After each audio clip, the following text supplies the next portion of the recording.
আমার ভাবি ছিল একজন সুন্দরী যুবতী। তার বিয়ের পর ভাইজা বিদেশে চলে গিয়েছিলেন এবং পরে ভাবির শরীরে কিছু সমস্যা দেখা দেয়। প্রায় রাতে তিনি আমাকে তার ঘরে ডেকে নিয়ে বলতেন, আমার মাথাটা বেশ ভারী লাগছে, তেল দিয়ে একটু মালিশ করে দিবে। আমি সাধ্যমতো চেষ্টা করতাম যেন তার আরাম হয়। একদিন ভাবি বললেন, তুমি কি একটু লাইটটা নিভিয়ে ড্রেসিং টেবিল থেকে তেলের বোতলটা নিয়ে আসতে পারবে? আমি তেলের বোতলটা নিয়ে ফিরে এলাম, তারপর ধীরে ধীরে তার মাথায় তেল লাগাতে শুরু করলাম। তিনি শান্তভাবে শ্বাস নিলেন আর আমাকে উৎসাহ দিয়ে বললেন, ঠিক এভাবেই করো, এতে আমার বেশ আরাম লাগবে এবং তাড়াতাড়ি ভালো হবে। আজকের এই গল্পটি অনেক স্পেশাল হতে চলেছে। তাই দয়া করে গল্পগুলো ভালো লাগলে ভিডিওটি লাইক, শেয়ার এবং চ্যানেলটি সাবস্ক্রাইব করো প্লিজ। আমি অবাক হয়ে শুনলাম এবং আমার ভাবি বললেন, তোমার ভাই বিয়ের কিছুদিন পরই চলে গেছে আর আমি এখন আমার দায়িত্ব নিজেই পালন করছি। আমি এখনও তরুণ, তাই মাঝে মাঝে সাহায্যের প্রয়োজন হয়। যদি তোমার কিছু খারাপ না লাগে আমাকে সহায়তা করো। আমি উত্তরে বললাম যে তখন আমার বয়স ছিল 22 বছর। যখন আমার ভাইয়ের বিয়ে হয়েছিল তখন আমি বাড়িতে একাই থাকতাম। আমি সবসময় আমার ভাবিকে তানিয়া বলে ডাকতাম। আমি বলতাম, ভাই বাইরে থাকাকালীন তাকে প্রায়ই চিন্তিত এবং বিষণ্ণ দেখাত। আমি একদিন তাকে চুপচাপ কাঁদতে দেখেছি, কিন্তু জিজ্ঞাসা করিনি। হয়তো সে তার স্বামীকে মিস করছিল। তানিয়া দিনের বেলা ঘরের সব কাজ করত আর রাতে নিজের ঘরে গিয়ে দরজা বন্ধ করে থাকত। আসলে তার স্বামী বিয়ের পরপরই চলে গিয়েছিল, যা একজন নববধূর জন্য খুব কঠিন সময় ছিল। এই বিয়ে শুধুমাত্র আমার সুবিধার জন্য ছিল না, বাড়ির দেখাশোনার জন্য একজন মহিলার প্রয়োজন ছিল, তাই ভাই তানিয়াকে এখানে রেখে গিয়েছিল। সেই থেকে তানিয়া একা হয়ে যায় আর আমি ছিলাম তার একমাত্র সঙ্গী। তিনি একজন মধ্যবয়সী মহিলা, যার পরিবার তার প্রতি যত্ন নিচ্ছিল না, তাই তিনি আলাদা ছিলেন। একদিন ভাবি আমাকে তার ঘরে ডেকে পাঠিয়েছিল। তবে সে রাতে কি নিয়ে কথা বলতে চেয়েছিল তা আমি জানতাম না। আমি ভাবিকে মনে মনে অনেক ভালোবাসতাম, এই ভেবে আমি দ্রুত তানিয়া ভাবির রুমে পৌঁছালাম, কারণ যাওয়ার সময় ভাই আমাকে বলেছিলেন, ভাবির খেয়াল রেখো, আমি না থাকলেও তার প্রয়োজনগুলো পূরণ করো। আমি সবসময় ভাবতাম ভাবি ভাইয়ের দায়িত্ব নিতেন, কিন্তু তিনি কিছু ব্যাপারে অসন্তুষ্ট ছিলেন। পরিবারের প্রয়োজন মেটাতে আমাদের সবাইকেই কোনো না কোনোভাবে অবদান রাখতে হতো। রাত 12টার দিকে ভাবি আমাকে ডেকে পাঠালেন। আমি ভেবেছিলাম কিছু জরুরি কাজ আছে, তাই আমি দ্রুত তার ঘরে গেলাম।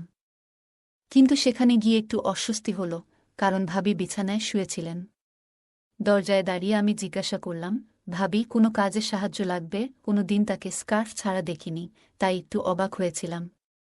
ভাবি আসলেই অনেক সুন্দর ছিলেন। তখনই ভাবি বললেন, হুনাল, ভয় পাস না। এই বাড়িতে তুই আমার একমাত্র সঙ্গী, তাই তোকে ডেকেছি। আমি রুমে ঢুকে কিছুটা লজ্জিত হয়ে পড়লাম, কারণ আমি বরাবরই একটু লাজুক প্রকৃতির। ভাবি আমাকে সান্ত্বনা দিয়ে বললেন, এই দুঃসময়ে তুই আছিস আমার পাশে, তাই তো তোকে ডেকেছি। আমি ঠিক বুঝে উঠতে পারছিলাম না যে তিনি আসলে কি বলতে চাইছিলেন। তিনি আমার দিকে তাকিয়ে বললেন, আমার মাথায় খুব ব্যথা হচ্ছে, তোর ভাই বলতো তুই খুব ভালো করে মাথায় মালিশ করতে পারিস। আমি হেসে ফেললাম, কারণ এটা সত্যি যে ভাই এখানে থাকাকালীন প্রায়ই আমাকে তার মাথায় তেল দিয়ে মালিশ করতে বলতেন। কিন্তু ভাবলাম, আমি কিভাবে ভাবিকে মাথায় তেল মালিশ করতে পারি? আমি কিছুটা দ্বিধায় ছিলাম এবং খুব অস্বস্তি বোধ করছিলাম। একজন পুরুষের পক্ষে একজন মহিলাকে এভাবে সাহায্য করা স্বাভাবিক না, এবং অন্য কেউ হলে আমি পরিষ্কারভাবে অস্বীকার করতাম। কিন্তু তখন ভাবি আমার দিকে তাকিয়ে তেলের বোতল দেখিয়ে বললেন, এটা ভালো তেল, অন্তত আমার মাথায় একটু তেল মাখিয়ে দে। তার চোখে জল টলমল করছিল। মনে হচ্ছিল তার অনেক কষ্ট হচ্ছিল। আমি তেলের বোতলটা তুলে নিয়ে তার পাশে বসলাম, ধীরে ধীরে তার মাথায় তেল ঢেলে মাখাতে শুরু করলাম, যদিও আমার ভেতরটা কিছুটা অস্থির ছিল। আমার হাত সামান্য কাঁপছিল, আর আমি আমার চোখ নিচু করে রেখেছিলাম। তখন ঘরের পরিবেশে এক ধরনের নীরব প্রশান্তি নেমে এলো, যেটা আগে অনুভব করিনি। ভাবি আমার দিকে তাকাল না, আর আমিও লজ্জায় তার দিকে তাকাতে পারছিলাম না। তবে আমি জানতাম, ভাবির কথা না শুনলে আমার ভাইয়ের কাছে অপদস্থ হতে পারতাম। তানিয়া ভাবির কথা আজ কোনোভাবেই প্রত্যাখ্যান করেনি। আমি তাকে জিজ্ঞেস করলাম, এবং তিনি কোনো প্রশ্ন না করেই অনুমতি দিলেন। আমি তার মাথায় তেল দিয়ে মালিশ করছিলাম। কিছুক্ষণ পরে ভাবি সম্ভবত ঘুমিয়ে পড়েছিল। আমি চুপচাপ রুম থেকে বেরিয়ে এলাম। এই অনুভূতিটা আমার ভেতরে কিছু পরিবর্তন এনেছিল। ভাবি মুখটা আমার মনে অদ্ভুতভাবে প্রভাব ফেলেছিল। কিন্তু যখন মনে হলো তিনি আমার ভাইদের স্ত্রী, আমি দ্রুত নিজেকে সামলে নিলাম।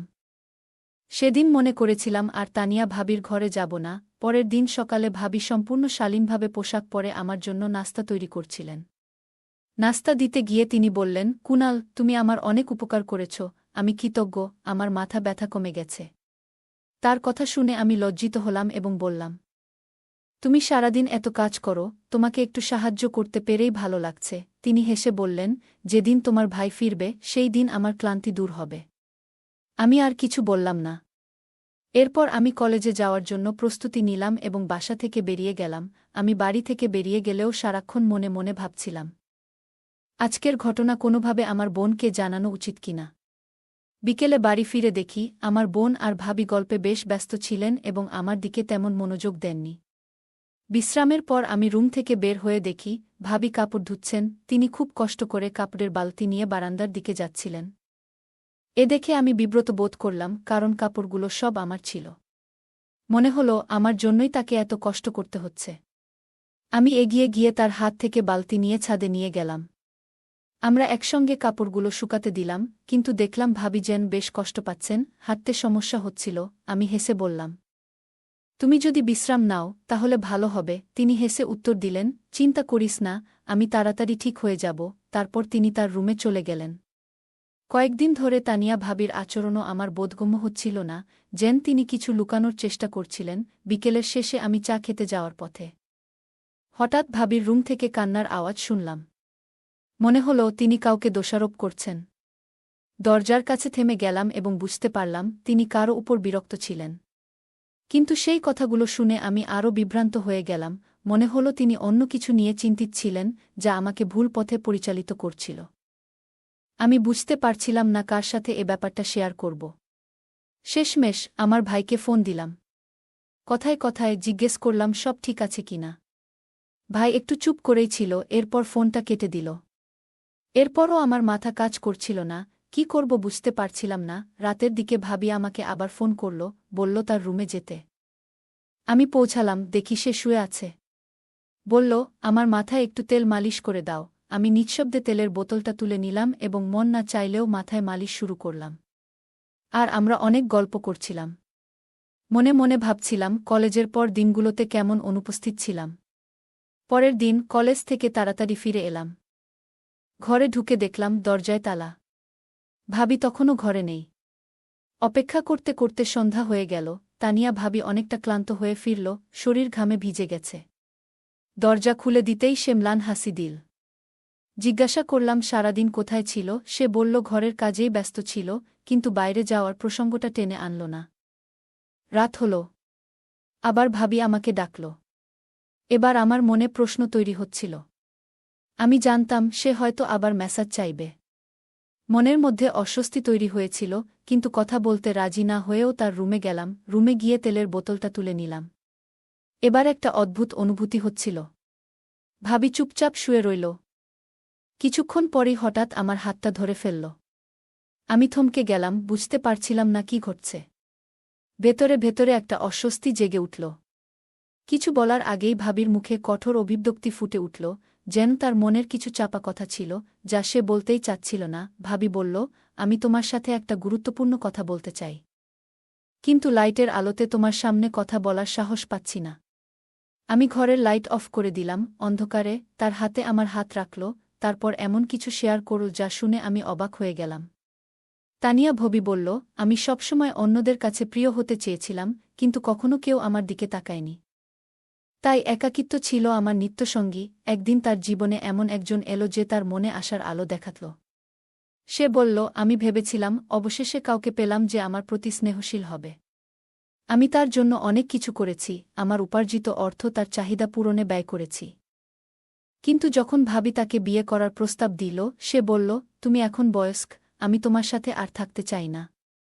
আমি এখন সফল হয়েছি, আর তোমার প্রয়োজন নেই। এই কথাগুলো ভাবিকে ভেঙে দিল।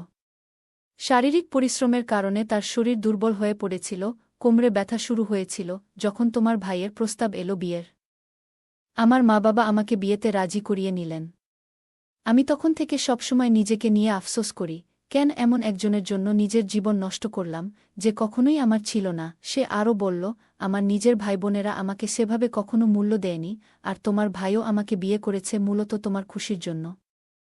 এখন তোমার ভাই বিদেশে বিয়ে করে নিয়েছে। ওখানেই এখন সংসার করতেছে। সে আর আমার কাছে আসবে না। তোমাদের এসব কথা বলেনি, এই কথাগুলো আমাকে স্তব্ধ করে দিল। ভাবি আরও বলল, আমার জীবনে সবকিছু দেওয়ার পরও আমি কিছুই পাইনি। এই ভাবনাগুলো মাথায় ঘুরতে ঘুরতে একদিন বারান্দায় পড়ে যায়। তারপর থেকেই আমার কোমর আর মাথার ব্যথা বাড়তে লাগল। শেষে সে বলল, আমি আমার বাবার বাড়িতে যেতে চাইতাম, কিন্তু আমার মা আমাকে বললেন, কখনো তোমার স্বামীর সংসার ছেড়ে যেও না। আমি সারা জীবন শুধু অন্যদের সেবা করেই কাটালাম, কিন্তু কিছুই পেলাম না। ভাবি ধীরে ধীরে বলল। একদিন বারান্দায় হঠাৎ পড়ে যাওয়ার পর থেকেই তার কোমর আর মাথার ব্যথা বাড়ছিল। সে আমাকে বলল, মালিশ করো তো। আমি তেলের বোতল তুলে মালিশ শুরু করলাম। তখন সে দীর্ঘশ্বাস ফেলে বলল, আর কতদিন এভাবে বাঁচব জানি না, কিন্তু মা বলেছিলেন, স্বামীর ঘর ছেড়ে যেও না। মনে হয় এখানেও কিছু বাকি নেই আমার জন্য। ভাবির কথায় আমার মনটা ভারী হয়ে গেল। সে যেন বুঝে নিয়েছে তার জীবনে আর কিছু নেই। তার চোখে জল এলো, বলল, আমি তোমার থেকে শুধু একটু আশ্রয় চাই। খুব শীঘ্রই তুমি জানতে পারবে তোমার ভাই ফিরে আসবে না। সে তার নিজের জীবনে এগিয়ে গেছে। আমি কেবল তোমাকে আমার সত্যিটা বলতে চেয়েছিলাম। এই কথাগুলো বলার পর ভাবি চুপ হয়ে কাঁদতে লাগল। আমি জানি আমার ভাই তার প্রতি ভালো আচরণ করেনি, এবং এখন সেও তাকে ছেড়ে চলে গেছে। কিন্তু এতে আমার ভাইয়ের পুরো দোষ ছিল না, কারণ তারও সময় চলে যাচ্ছিল। অনেকক্ষণ পর ভাবি ফিসফিস করে বলল, আমি সারা জীবন এই বাড়িতেই কাটাতে চাই। তোমার জন্য সবকিছু করেছি, সেবা করেছি, যত্ন নিয়েছি। আমাকে এই বাড়ি ছেড়ে যেতে বলো না। প্লিজ একবার ফিরে এসো। আমি তার কথা শুনে হতবাক হয়ে গেলাম। সে জানত তার জন্য আমার ভাই আর ফিরে আসবে না। তবু সে বলল, আমি এখানে থাকব। তোমার জন্য আমি সবকিছু করেছি। আমাকে যেতে বলো না, আমি তোমাকে কখনো ছেড়ে যাব না। আমি তার দিকে তাকিয়ে শান্তভাবে বললাম, তুমি এখানেই থাকবে।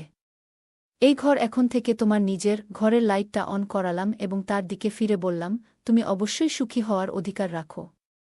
তোমার জীবনও নতুনভাবে শুরু হওয়ার সময় এসেছে। আমার পড়াশোনা প্রায় শেষ, তারপর আমরা একসাথে নতুন কোনো পথে হাঁটব। তিনি নিঃশ্বাস ফেলে বললেন, সে আর ফিরে আসবে না, আমাকেই এখানে থেকে সব সামলাতে হবে। চোখে একটা উদ্বেগের ছাপ ফুটে উঠল। আমার মাঝে মাঝে মনে হয়, একদিন তুমিও হয়তো আমায় এই বাড়ি থেকে বের করে দেবে। আমি তার কাঁধে হাত রেখে আশ্বস্ত করলাম, কখনোই না। আমি কখনো তোমাকে এই বাড়ি ছেড়ে যেতে বলবো না। তুমি যেভাবে এতদিন ধরে এই পরিবারকে আগলে রেখেছ, তা আর কেউ করতে পারবে না। তবু ভাবি বলল, তোমার মতো একজনের পাশে থেকেও কেন আমি এত একা? আমি সরাসরি তার দিকে তাকিয়ে বললাম, আমি চাই তুমি তোমার নিজের পথ বেছে নাও। তুমি যদি সত্যিই সুখী হতে চাও, তাহলে নিজের জীবনের সিদ্ধান্ত নিজেই নাও। আমি আলো জ্বালালাম, ঘরে আলো ছড়িয়ে পড়ল। তোমারও সুখের অধিকার আছে ভাবি, আমি বললাম। আমার পড়াশোনা শেষের দিকে, আমি খুব তাড়াতাড়ি কাজ শুরু করব। ততক্ষণ পর্যন্ত তুমি নিজের জীবনকে সম্মান দাও, তারপর আমরা একসাথে নতুন কিছু শুরু করব। তানিয়া চুপ হয়ে শুনল, একটু হাসল, আর বলল, তোমার সাথে আমার ভালো বন্ধুত্ব গড়ে উঠবে। কিন্তু কিছুক্ষণ পরেই তার চোখে চিন্তার ছায়া ফুটে উঠল। আমি তোমার চেয়ে অনেক বড়, আর আমার জীবনে অনেক ভুল ছিল, সে স্বীকার করল। আমি বললাম, তোমার অতীত নিয়ে চিন্তা করো না। তুমি যা ভুল করেছ তা শুধরে নতুন জীবন শুরু করাই এখন গুরুত্বপূর্ণ। ভাবি চোখে জল এসে গেল। তুমি ঠিকই বলেছ, সে বলল। কিন্তু এত কষ্ট নিয়ে আমি কতদিন আর বাঁচব? আমি তার কথা শুনে চুপ হয়ে গেলাম। কিছুক্ষণ পর আমরা একসাথে বসে পুরো ব্যাপারটা নিয়ে আলোচনা করলাম। ভাবি তার কষ্টের কথা বলতে বলতে ফুপিয়ে কাঁদছিল। ঠিক তখনই আমি বাবাকে পুরো বিশ্বাসটা জানালাম, আর আমরা সবাই একসাথে বসে সমাধান খুঁজতে লাগলাম। কারণ ভাই বিদেশে বিয়ে করে নিয়েছে। ভাবির কাছে আর ভিড়বে না। ভাবি ভাইকে ডিভোর্স দিয়েছে, এবং এখন ভাবি আমার সাথে খুব খুশি। আমরা বিয়ে করে নিয়েছি, আমাদের সম্পর্ক এখন অনেক সুন্দর। কিন্তু আজকাল অনেক ক্ষেত্রে দেখা যায়, পুরুষেরা জীবিকার জন্য সৌদি আরব, দুবাই বা অন্যান্য দেশে যান। তারা সেখানে অর্থ উপার্জন করে সুখী হলেও অনেকেই তাদের পরিবারের কথা ভুলে যান, স্ত্রী সন্তানদের যত্ন নেন না, কেবল অর্থকেই মুখ্য মনে করেন। অনেক সময় পরিবার থেকে দূরে থাকার কারণে সম্পর্কের বন্ধন শিথিল হয়ে যায়। কিছু মানুষ তো এমনও করে যে বিদেশে গিয়ে নতুন কাউকে বিয়ে করে, আর তাদের প্রথম স্ত্রী ও সন্তানদের সম্পূর্ণভাবে ভুলে যায়। আমি বললাম, যদি তুমি তোমার স্ত্রীর সাথে বিদেশে থাকতে না পারো, তাহলে ফিরে এসে নিজের দেশে কিছু ব্যবসা শুরু করো। তোমার স্ত্রী ও সন্তানের যত্ন নাও। তাদের পাশে থেকো। তাদের ছোট ছোট চাহিদাগুলো পূরণ করো।